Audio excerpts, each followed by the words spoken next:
still remember the exact moment my world cracked open. It was our 5th wedding anniversary. The penthouse smelled of expensive roses and champagne, the kind Victor always ordered to impress clients.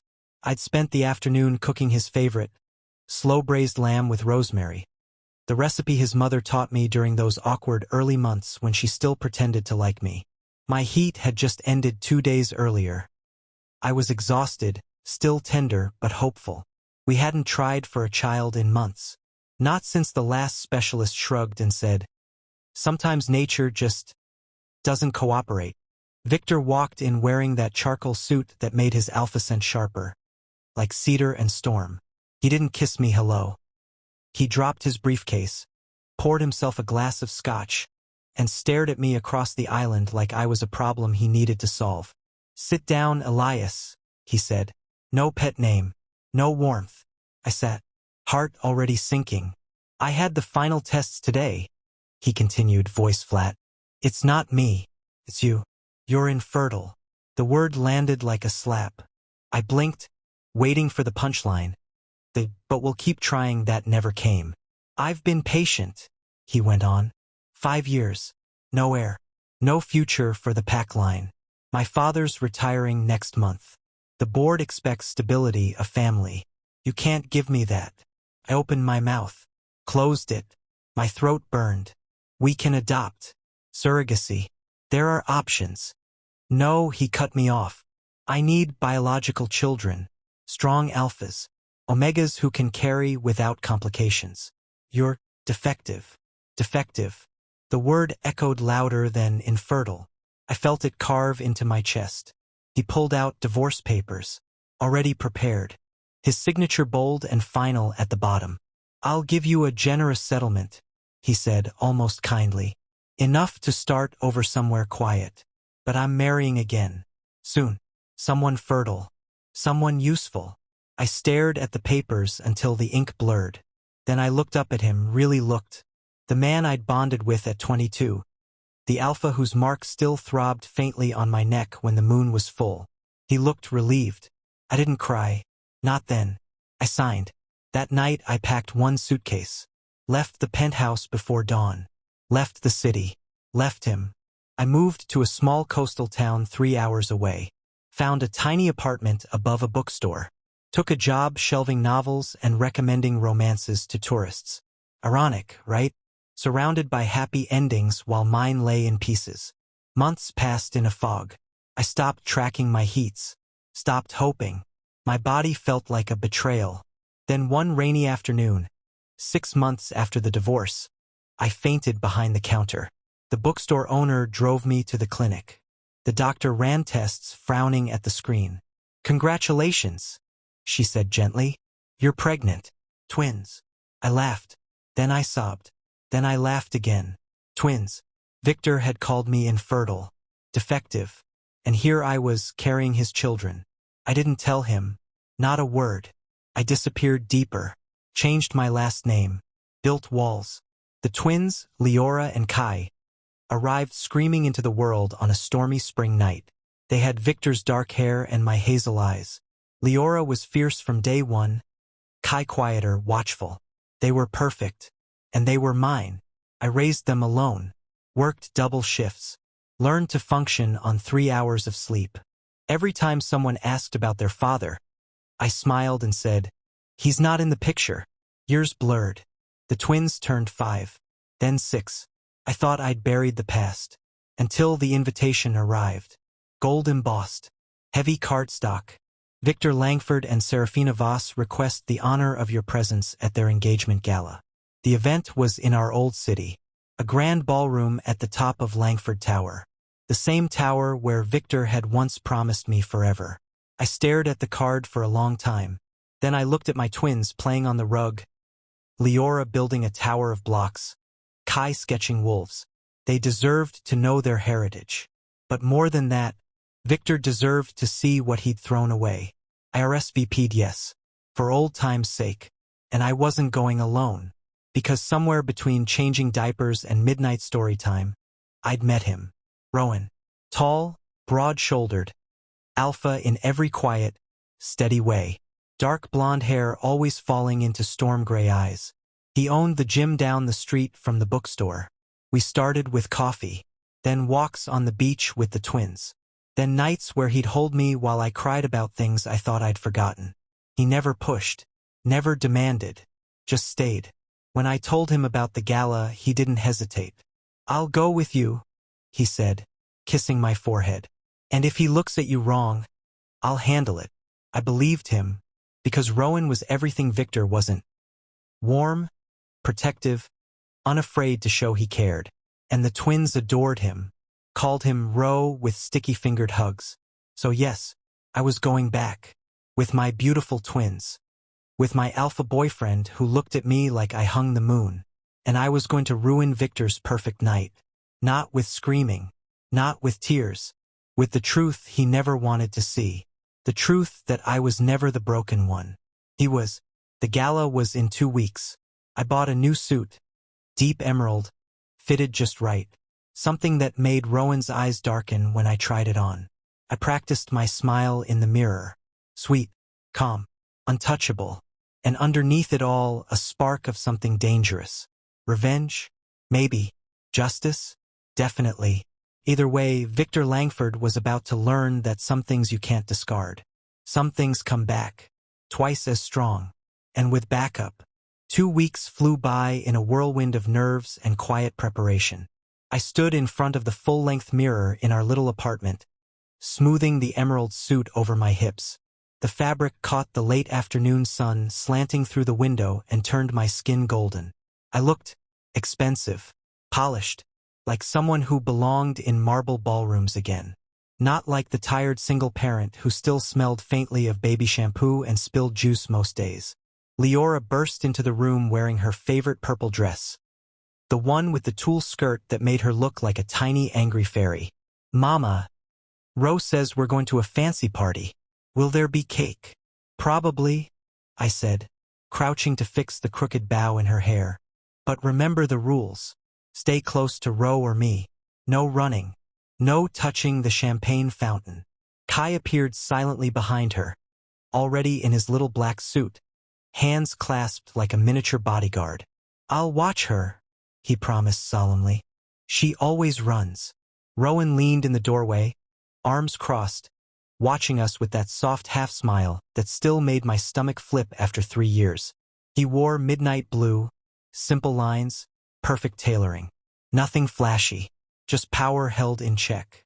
He stepped forward, brushed his knuckles along my jaw. "You nervous?" "Terrified," I admitted. "Good." He leaned down and kissed me slow, deep, the kind of kiss that tasted like salt and promise. His scent wrapped around me, warm cedar, sea air, home. When he pulled back, his eyes were dark. "Use it. Let it sharpen you." I nodded. My pulse was already racing. We drove into the city in Rowan's SUV. The twins chattered in the back about superheroes and whether the building would have a slide. They were disappointed when I said no. I stared out at the skyline growing closer, the tower piercing the dusk like a silver blade. Langford Tower, Victor's kingdom. Security waved us through the private entrance.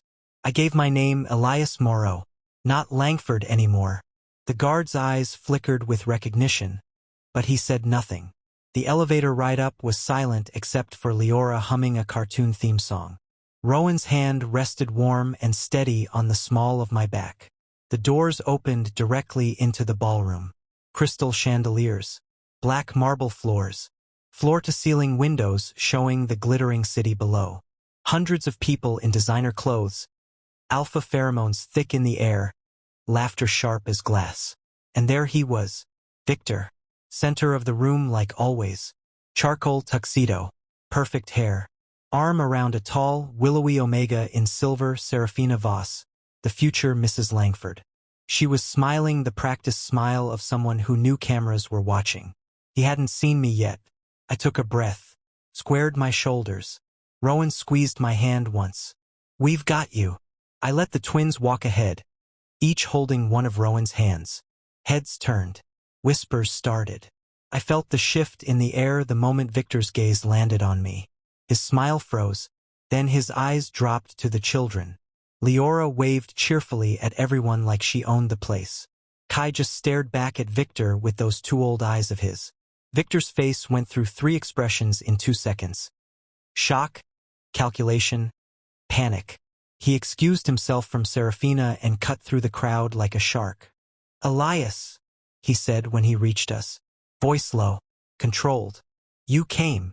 Wouldn't miss it." I smiled. Small, polite, lethal. His gaze darted to the twins again. "These are mine," I said simply. "Leora and Kai. Say hello." Leora curtsied dramatically. "Hi. Your party is very shiny." Kai just nodded once. Victor's jaw ticked. He looked at Rowan next, really looked. Took in the breadth of his shoulders, the calm alpha presence that didn't need to posture. Rowan met his stare without blinking. "And you are?" Victor asked, tone clipped. "Rowan Calder," Rowan answered easily. "Elias's partner." The word landed like a thrown gauntlet. Victor's smile was all teeth. "Partner. How modern."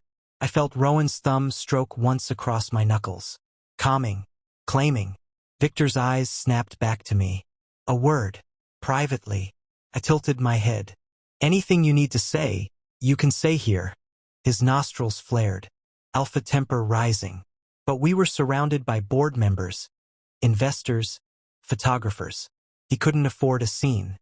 Yet, he leaned closer, voice barely above a whisper. "You think showing up with some gymrat alpha and 2 kids is gonna hurt me? You're still the same desperate Omega I divorced." I laughed soft, surprised. "Desperate? Victor, I haven't thought about you in years." His eyes narrowed. "Then why are you here?" I looked past him at the giant engagement banner. Victor Langford and Serafina Voss, a union of strength and legacy. Then I looked down at my twins. "Because I wanted you to meet your son and daughter." The color drained from his face so fast I thought he might actually stagger. "What? 6 years ago," I said quietly, "you called me infertile, defective. You threw me out with a check and a gag order. You never asked for proof. You never checked. You just assumed I was broken." I stepped closer. "They're 6 now. Born 9 months after you signed those papers. DNA doesn't lie, Victor. They have your hair, your jawline when they're angry, and they have my eyes." He stared at Kai, then Leora. Recognition flickered behind the denial. "You hid them from me," he hissed. "I protected them from you," I corrected. "You didn't want children with me. You wanted heirs with someone else. So I gave them a father who actually shows up." Rowan's hand settled on my shoulder. Solid. Warm. Victor's gaze flicked between us. Rage. Jealousy. Something dangerously close to regret. "You think this ruins me?" he said, voice shaking now. "I'll sue for custody." "You'll do nothing," Rowan said, calm as still water. "Because the moment you open that door, every tabloid in the city will run the story. Billionaire Alpha abandons fertile Omega and twins. You really want that headline on your wedding week?" Victor's fists clenched. The twins were watching now. Leora's lower lip trembled. Kai stepped in front of me, small shoulders squared. Victor saw it, and something in him cracked. He looked at me again. Really looked. For the first time in 6 years, I saw him see me. Not the convenient Omega, not the failure, but the man who survived him. Who built something better. He opened his mouth. Closed it. Then he turned on his heel and walked away. The crowd parted for him like he was still king. But the whispers had already started. I exhaled. Legs shaking. Rowan pulled me against his side. Lips brushing my temple. "You did good." Leora tugged my sleeve. "Mama, is that man mad?" "Yeah. Baby," I said, scooping her up. "But he's not our problem anymore." We stayed another hour. Let people stare. Let the photographers catch shots of the twins laughing with Rowan, of me leaning into his chest while he murmured something that made me smile. Victor never came back to our corner. When we finally left, the elevator doors closing behind us felt like the end of a chapter I'd been stuck in for too long. In the car, Kai looked up at me. "Are we going home now?" "Yes," I said. "Home." Rowan reached over and laced our fingers together on the gearshift. And for the first time in 6 years, the mark on my neck, the one Victor left, didn't ache at all. It was quiet, because it wasn't the only mark I carried anymore. The headlines hit before breakfast the next morning. Langford heir scandal. Ex-Omega returns with secret twins at engagement gala. Billionaire's abandoned pregnancy. Fertile after all? Who is the new alpha on Elias Moreau's arm? My phone buzzed nonstop on the kitchen counter while I poured cereal for the twins. I didn't pick it up. Rowan did. He scrolled silently, jaw tight, then slid the phone face down. Bad? I asked. Predictable. He poured coffee, set a mug in front of me. They're digging already. Your old last name, the divorce date, timeline math. They'll have the paternity confirmed by lunch if they pay the right lab. I nodded. I'd expected it. Hoped for it, even. Leora climbed onto her chair, spoon waving. Mama, are we famous now? Sort of, I said, kissing the top of her head. But famous people still have to eat oatmeal. Kai watched me with those quiet eyes. Is the madman going to come here? I hesitated. Rowan answered before I could. If he does, Rowan said evenly, he'll have to get through me first. And I don't move easy. Kai nodded once, satisfied, and went back to his drawing. The rest of the morning passed in ordinary chaos: school drop-off, bookstore shift, quick grocery run. Normal felt like armor, until the Blacktown car pulled up outside the bookstore at closing time. Tinted windows, driver in a suit. No logo, but I knew the make. Langford Fleet. Rowan was already there to pick me up. He saw the car at the same moment I did. His hand found the small of my back. Steady pressure, not possessive, just present. The rear door opened. Victor stepped out alone. No entourage, no Serafina. Just him in a dark overcoat, collar turned up against the autumn wind. He looked smaller than he had last night. Tired. He stopped a respectful 5 feet away. Elias. Rowan shifted half a step forward. Not blocking, just reminding. Victor's eyes flicked to him, then back to me. 5 minutes. Please. I glanced at Rowan. He gave the smallest nod. Inside, I said. The bookstore's closed. We can talk there. Victor followed us in. I locked the door behind him. The familiar smell of old paper and wood polish wrapped around us like a shield. He didn't sit. Neither did I. Rowan leaned against a shelf near the children's section, arms crossed, watching. Victor exhaled roughly. I want to see them. They're at after-school care until 6, I said. And no, not today. Not without a conversation first. His hands flexed at his sides. They're mine, Elias. Biologically, yes. I kept my voice level. Legally, emotionally, no. You signed away every right 6 years ago. Voluntarily, with full awareness. I was wrong. 3 words. Simple. Devastating. I laughed once, short, bitter. You don't get to say that now. I know what I said. What I did. He dragged a hand through his hair. The gesture was so familiar it hurt. I was under pressure. The board. My father. The pack line. Stop. I held up a hand. Don't blame your daddy issues on me. You looked me in the eye and called me defective. You had papers ready. You moved on before the ink dried. You didn't even wait to see if I was really broken. He flinched. I have spent 6 years, I continued, quieter now, convincing myself I wasn't worthless because you said so. 6 years of doctor visits I paid for alone. 6 years of midnight feedings and fevers and first steps you never saw. 6 years of telling them their father couldn't be with us because of important work. My voice cracked on the last word. And you want 5 minutes now because the photos are everywhere? Victor looked down at the floorboards. I want to make it right. You can't. I swallowed hard. But you can start by not making it worse. He lifted his gaze. What do you want? I hadn't rehearsed this part. The words came anyway. I want you to leave us alone unless the twins ask for you someday. I want you to drop any custody threats before they're even typed. I want the media circus to stop, Use whatever pull you have to kill the worst stories. And I want a public statement. Something simple. Something that says you were wrong about me.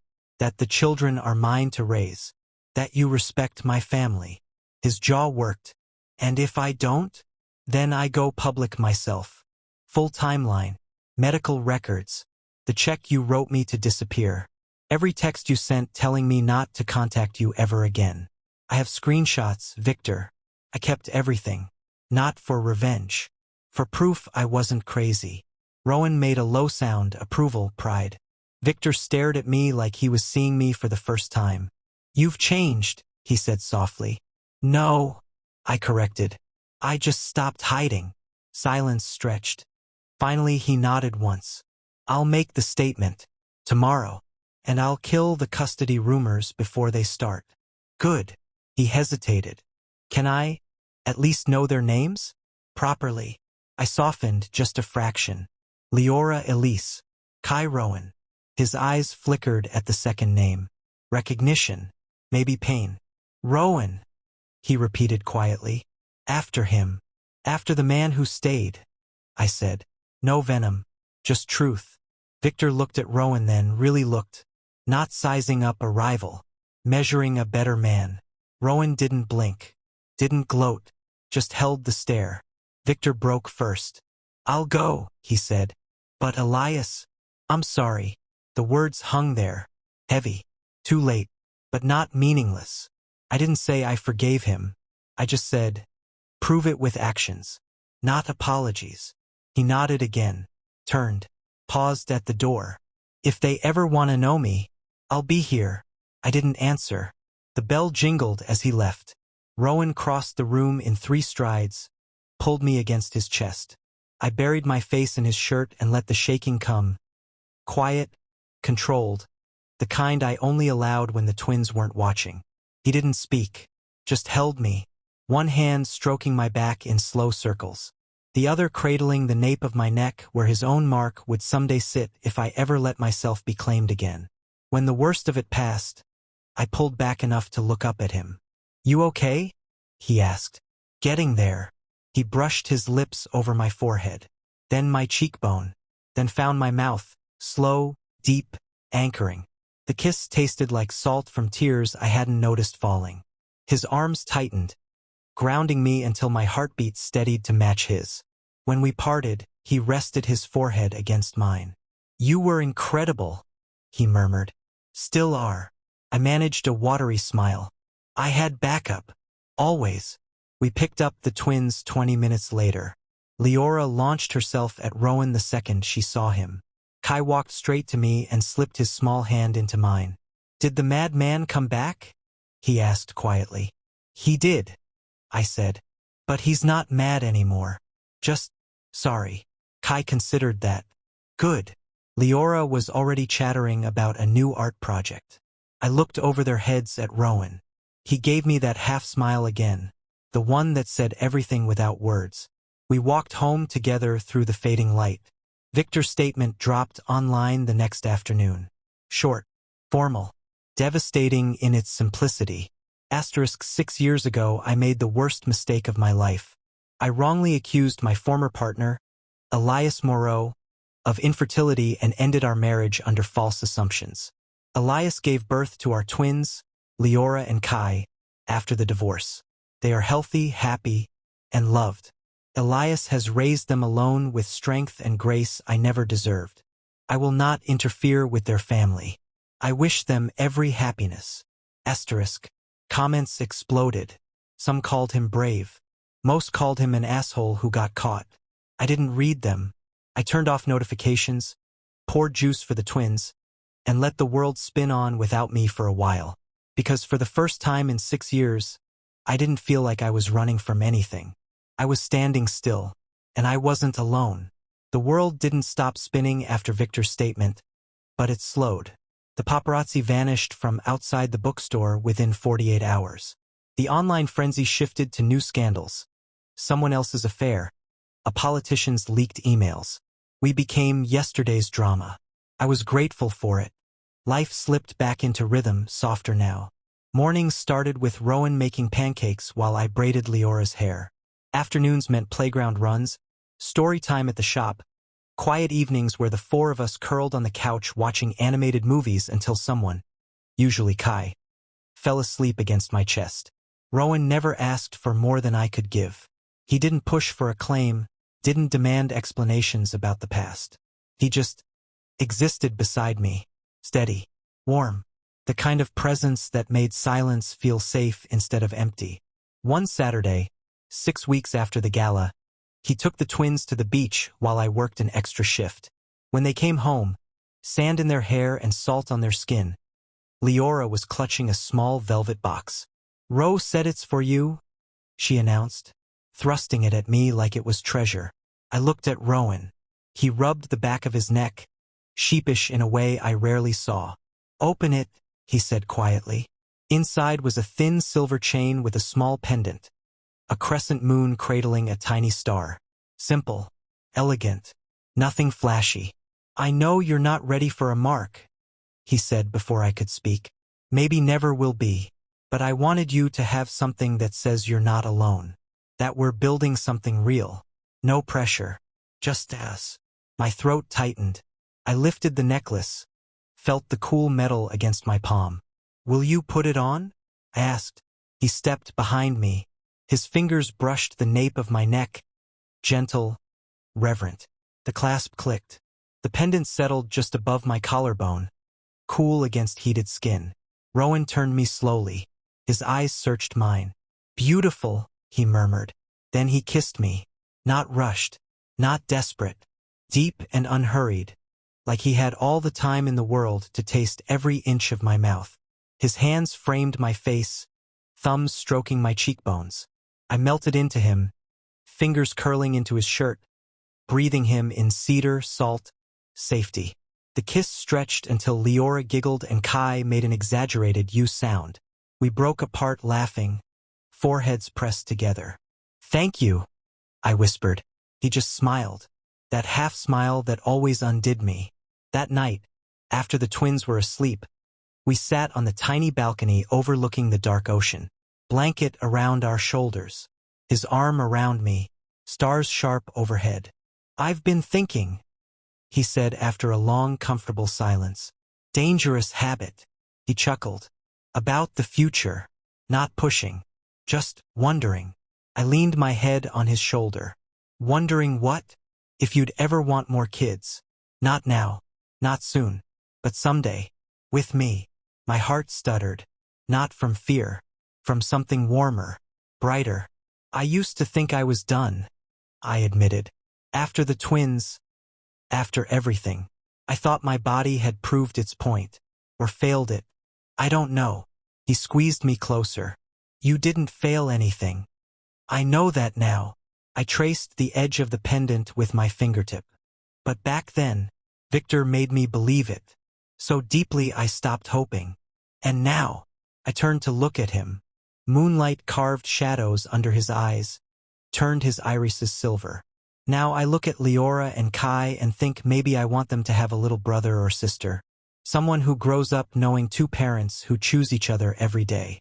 Someone who never has to wonder why one parent left." Rowan's breath caught. "You mean that?" "I do." I cupped his jaw. "But only if it's with you." He kissed me again, fiercer this time, hands sliding to my waist, pulling me onto his lap until we were chest to chest. The kiss turned hungry, lips parting, tongues brushing in slow, deliberate strokes.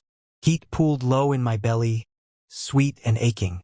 His fingers dug into my hips just enough to make me gasp against his mouth. When we finally parted, both breathing hard, he rested his forehead against mine. "I love you, Elias," he said. Simple, certain, like it was the easiest truth he'd ever spoken. I hadn't heard those words in so long I almost didn't recognize them. "I love you too," I whispered back, and it felt like coming home. The next few months passed in quiet joy. The twins started calling Rowan Dad without fanfare. It happened one evening over spaghetti.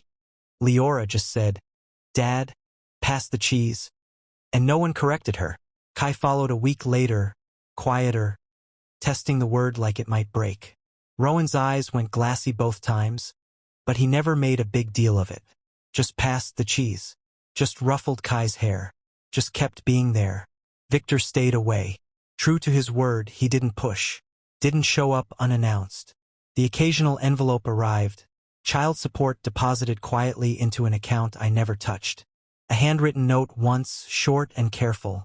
Asterisk, if they ever want to meet, I'll be ready. No expectations. Just gratitude that they exist. Asterisk. I didn't reply, but I kept the note in the back of my jewelry box. Not forgiveness. Acknowledgement. Then came the day everything shifted again. It was a crisp winter afternoon. The twins were at school. Rowan was at the gym. I was restocking romance shelves when my phone rang. An unknown number with a city area code. I almost let it go to voicemail. Something made me answer. Elias. Victor's voice. Rougher than I remembered. Tired. My grip tightened on the phone. What do you need? A long pause. I'm getting married next month. Quiet ceremony. No press. Congratulations, I said flatly. Another pause. Serafina's pregnant. The words landed like stones in still water. I waited for jealousy, for pain. Nothing came. Only a faint, distant sadness. For him, maybe. For what he'd chased instead of what he already had. That's good, I said. And I meant it. I hope it's everything you wanted. He exhaled shakily. It should be. But I keep thinking about them. Leora. Kai. What I missed. You can't go back, I told him gently. But you can be better going forward. I know. His voice cracked. I just wanted you to hear it from me. Not the tabloids. I'm not coming after you. I'm not asking for anything. I just needed to say I'm happy for you. Really happy. I closed my eyes. Let the words settle. Thank you, I said. Take care of yourself, Victor. And your family. I hung up. For a moment I stood there, surrounded by books full of second chances and grand gestures. Then I smiled small, real. Because my second chance wasn't dramatic. It wasn't revenge. It was quiet mornings and sticky hugs and a man who loved me without needing to own me. I locked up early that day. Drove to the gym. Rowan was finishing a class. Sweat-damp hair pushed back. Laughing at something one of his clients said. When he saw me in the doorway, his whole face lit up. I crossed the room, pulled him down by the collar of his shirt, and kissed him right there in front of everyone. Deep, claiming, unapologetic. He tasted like mint and effort and forever. His arms came around me instantly, lifting me just enough that my feet left the floor. When we parted, he was grinning like an idiot. What was that for? Just because, I said. And because I'm ready. His brows lifted. Ready. I touched the pendant at my throat, then touched his cheek. Ready for whatever comes next. With you. His eyes softened to something raw and tender. Then let's go home, he said. We picked up the twins together. Walked through the cold evening air. For hands linked. Laughter trailing behind us like smoke.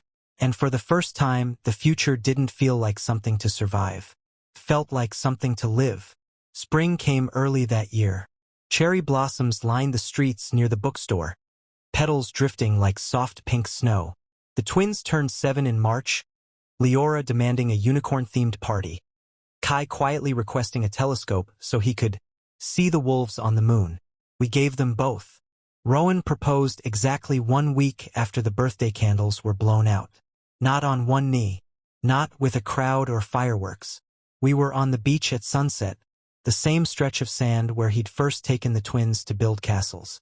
Leora and Kai were farther down, chasing waves with plastic buckets, shrieking every time the water nipped their toes. Rowan and I sat on a driftwood log, shoulders touching, watching them. He pulled a small wooden box from his jacket pocket. Hand-carved, simple lines, the kind of thing he'd make himself in the back of the gym after hours. Inside was a ring, white gold. A single moonstone set in the center, pale and glowing like captured light. No diamond, no flash, just quiet beauty. I've carried this for months, he said, voice low, waiting for the right moment. Then I realized every moment with you feels right. He didn't ask the question. He just held the box between us. I looked at the ring, then at him. Tears came fast, happy ones, the kind that don't hurt. Yes, I said. Simple, certain. He slipped the ring onto my finger. It fit perfectly, cool against my skin, then warming quickly like it belonged there. Then he kissed me, deep, slow. His hands cupped my face, thumbs brushing away the tears that escaped. I tasted salt and him, cedar, ocean, forever. The kiss stretched until the world narrowed to just us. Heartbeat against heartbeat, breath mingling. The soft sound of waves behind us like applause. When we parted, his eyes were bright. I want to claim you, he said quietly. If you'll let me. Not because I need to own you, because I want everyone, especially you, to know you're safe. Loved. Chosen. My pulse thundered in my ears. The mark Victor left had faded over the years. Barely a silver scar now, more memory than claim. I kept it covered with collars and scarves at first. Then I'd stopped hiding it. Let it fade on its own. I touched the spot on my neck. Felt nothing but smooth skin and the ghost of old pain. I want that, I whispered. With you. Only you. We didn't rush. We waited until the twins were asleep that night, tucked in with stories and kisses. The apartment was quiet except for the hum of the ocean through the cracked window. Rowan led me to the bedroom. Candles flickered on the dresser. Unscented, just warm light. He undressed me slowly, reverently, kissing every inch of skin he uncovered. Collarbone, shoulder, the curve of my hip. His mouth was gentle, worshipful. When he reached the faded scar on my neck, he paused. Still okay? He murmured against my skin. I nodded, threaded my fingers through his hair. More than okay. He kissed the spot first, soft, lingering. Then his teeth grazed, testing. A shiver ran through me, sweet and electric. My body remembered what it meant to be claimed. But this time there was no fear. Only trust. Only love. When his teeth sank in, careful, controlled, the world tilted. Heat bloomed under my skin. Pleasure curled tight in my belly, spreading outward in slow, golden waves. I gasped his name, clung to his shoulders. He held me through it, arms strong around my waist, mouth sealed over the fresh mark as my pulse thundered against his tongue. It wasn't pain. It was belonging. When he finally pulled back, eyes dark with emotion, I touched the new mark. Tender, warm, already knitting into something permanent. His scent bloomed stronger now, wrapped around me, inside me, undeniable. Mine, he whispered, voice rough. Yours, I answered. We stayed tangled together for hours, kissing until our lips were swollen, hands roaming, memorizing, emotions crashing over us in quiet, intense waves, relief, joy, a deep bone-level peace I hadn't known was possible. I fell asleep with my head on his chest, listening to the steady drum of his heart, the new mark throbbing faintly in time with it. Morning came gentle.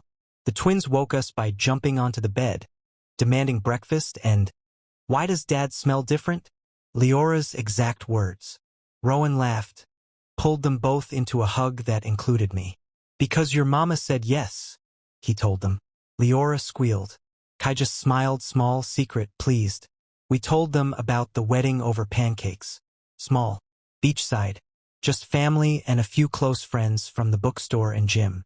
No press, no spectacle. They approved. The weeks leading up to the wedding passed in a happy blur. Fittings for tiny flower girl and ring bearer outfits. Rowan teaching Kai how to tie a proper knot for the ring pillow. Leora insisting on glitter everywhere. Victor sent a card. Plain white envelope. No return address. Inside, a check, substantial but not flashy. A short note. For their future. College. Whatever they dream. I won't interfere. Just know I'm glad they have you. And him. Be happy, Elias. You deserve it. I stared at the words for a long time. Then I put the check in the twins' college fund and the note in the jewelry box beside the old one. Not forgiveness. Closure. The wedding day dawned clear and blue. We stood barefoot on the sand at golden hour. The twins held hands between us. A local officiant smiled as she read simple vows we'd written ourselves. Rowan promised to choose me every day, to laugh with me, to hold me through storms. I promised to trust him, to let him in, to build a home where no one ever felt defective. When we kissed, slow, deep, surrounded by the sound of waves and the twins clapping, it felt like the final piece clicking into place. Afterward, we ate cake on picnic blankets. Leora smeared frosting on Rowan's nose. Kai built a sandcastle shaped like a wolf. Friends toasted with sparkling cider. As the sun dipped low, Rowan pulled me aside. He touched the mark on my neck. Now healed, silver and perfect. Still okay? He asked again, the same question from that first night. I smiled, leaned into his touch. Better than okay. He kissed me once more, soft this time, full of quiet promises. We walked back to the group hand in hand. The twins ran ahead, laughing, petals in their hair. And for the first time in my life, the future didn't feel like a battlefield. Felt like a beginning. 5 years passed like pages turning in a book I never wanted to end. The twins were 12 now, tall, sharp-eyed, full of questions and opinions.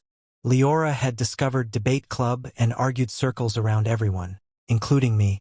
Kai preferred quiet nights with his telescope, mapping constellations and sketching galaxies he swore he'd visit someday. They still called Rowan Dad without hesitation, and they still called me Mama, even when their voices cracked and deepened. We'd moved once, bought a house closer to the water with a wide porch and enough bedrooms for the life we kept building.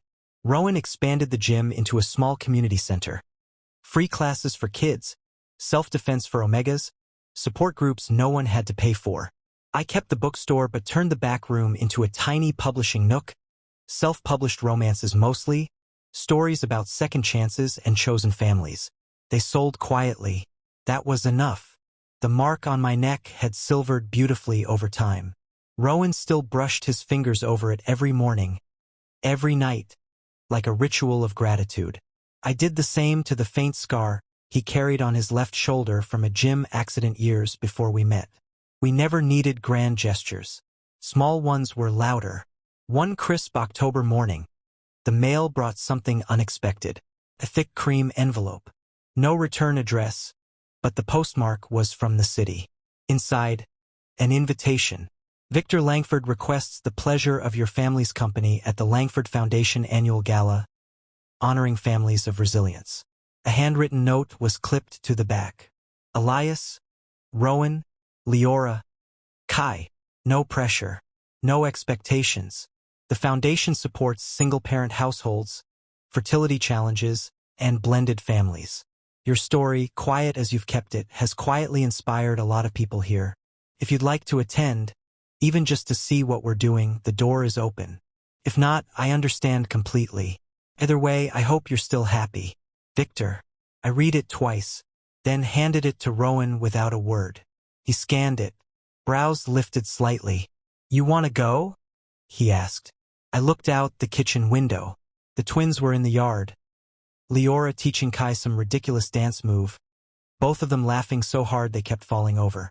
I think maybe they should decide, I said. That evening we sat them down. We didn't sugarcoat it. We told them who Victor was, what happened, why we'd kept distance. We showed them the old photos I'd saved in a lockbox, wedding pictures, the penthouse, younger versions of all of us. They studied them quietly. Leora spoke first. He looks sad in these. Kai nodded, like he's trying to smile but forgot how. Rowan rested his elbows on the table. He's not a bad person, just made bad choices. Big ones. The question is whether you want to meet him. Not for him, for you.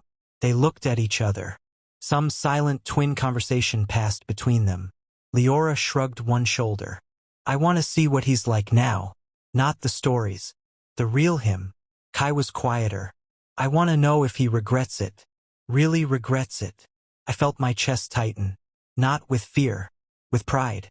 We RSVP'd yes. The gala was held at a different venue this time.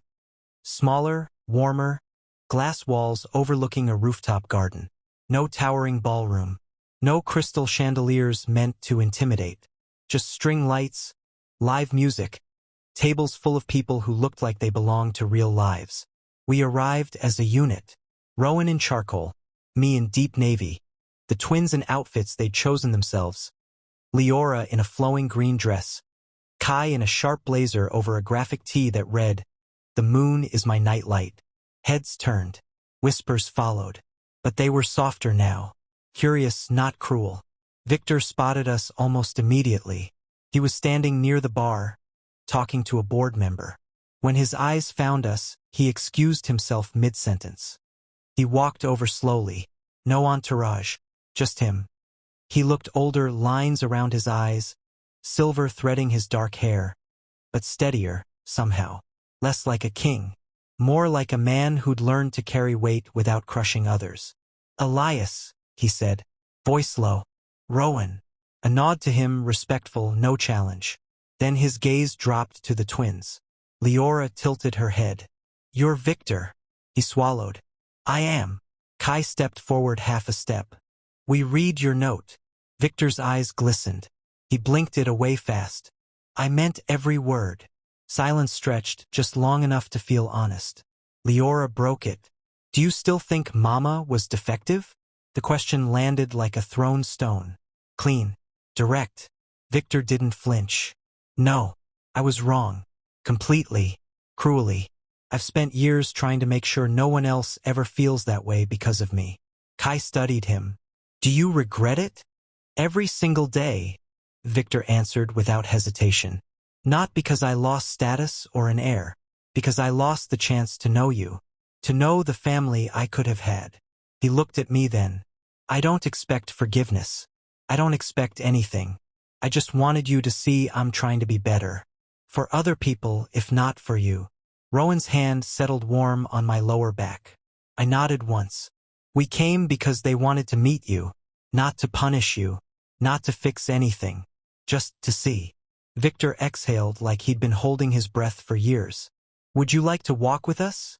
he asked the twins. "The garden's nice. There's a telescope up there, real one, not toy. Kai, right? You like stars." Kai's eyes widened slightly. "Yeah." Leora grinned. "Only if there's cake after." Victor laughed. Soft. Surprised. Real. "There's always cake." They walked ahead together. Not hand in hand. Not forced. Just two kids curious about a man who used to be part of their story. Rowan and I hung back, watching. "You okay?" he murmured. I leaned into him. "Yeah." Weirdly, yeah. We followed at a distance. Watched Victor point out constellations to Kai. Watched Leora ask him rapid-fire questions about boardrooms and why adults make everything so complicated. He answered patiently. Honestly. At one point Victor glanced back at us. Our eyes met across the garden. He gave the smallest nod. I returned it. Not absolution. Not friendship. Acknowledgement. Later, when the twins had eaten too much cake and were yawning against Rowan's shoulders, Victor approached us one last time.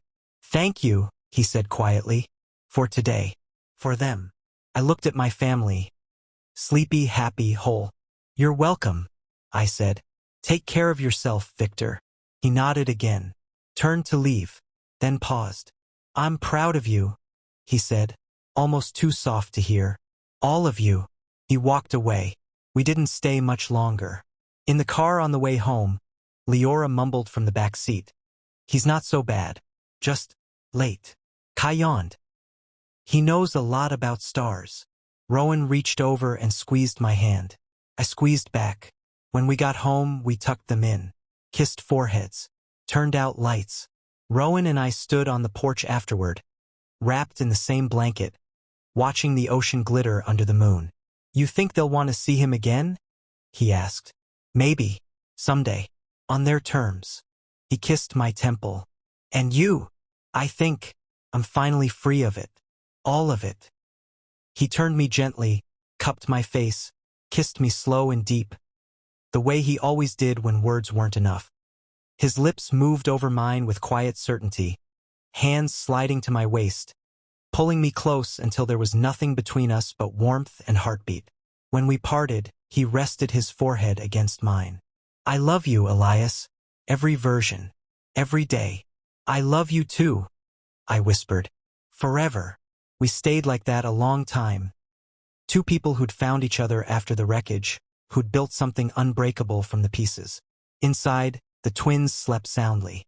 Outside, the waves kept their steady rhythm. And somewhere in the quiet, I realized the title of my story had changed. It wasn't about ruin anymore. It was about rising, about love that stayed, about family that chose each other over and over. And that ending? It wasn't an ending at all. It was just the next page. And we were finally ready to turn it. Thank you so much for watching. I sincerely apologize for not posting throughout the month of February. However, I'll be uploading a new video during the month of March. Stay tuned.